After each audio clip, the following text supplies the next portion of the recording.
feel like one of the toughest topics to discuss is feelings.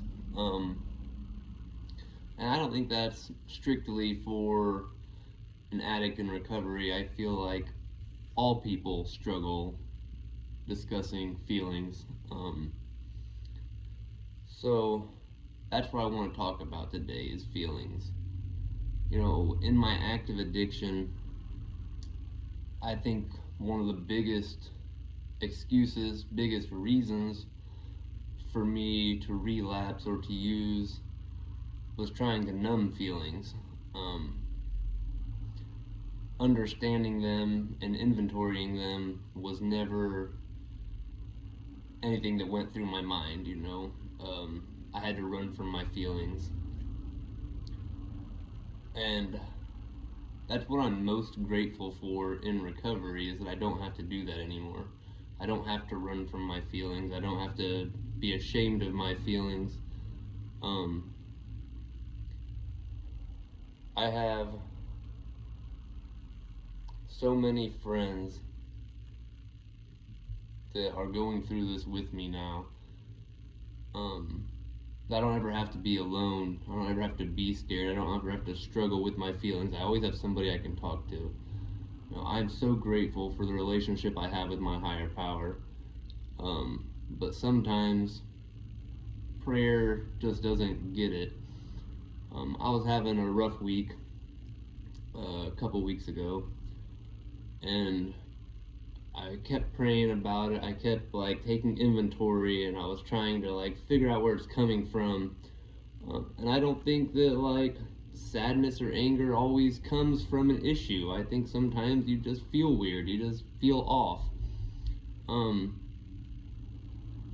and I called a fellow addict in recovery, a person I consider to be one of my best friends, and we went out and we drove around. And I just talked about different things that were going on in my life and told him how I was feeling. You know, like I don't know why I've been feeling down, out, defeated, overwhelmed. And he looked at me and he said, Casey, it's okay to be angry sometimes. It's okay to be upset sometimes. The important thing is that you acknowledge that you're feeling this way and that it's something that you can get past, you can get through. You didn't have to use today to numb that feeling.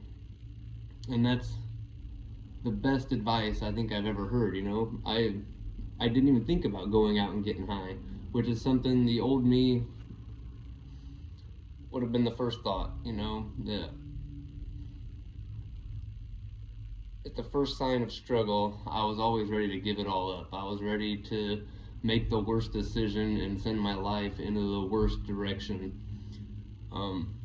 But today I can sit back and I can say, you know, I'm angry and I don't know why. Or I can acknowledge the reason that I'm angry.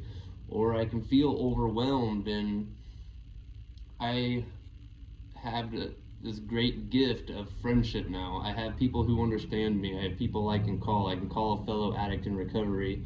I can hit my knees and pray. I can go to an NA meeting. I can go to a process group.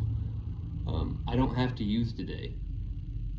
And it's okay to be overwhelmed. It's okay to be upset. It's okay to be mad. As long as I can acknowledge those feelings and not let them become a reason or an excuse to go out and get high. If you're struggling with your feelings, find somebody to talk to. I can't believe how big of a difference it makes to have somebody I can call on. And if you don't have anybody, go to a meeting. I promise there's somebody there who will listen to your issues and try to help the best they can, or share their experience, their strength, and their hope with you. Thank you for listening.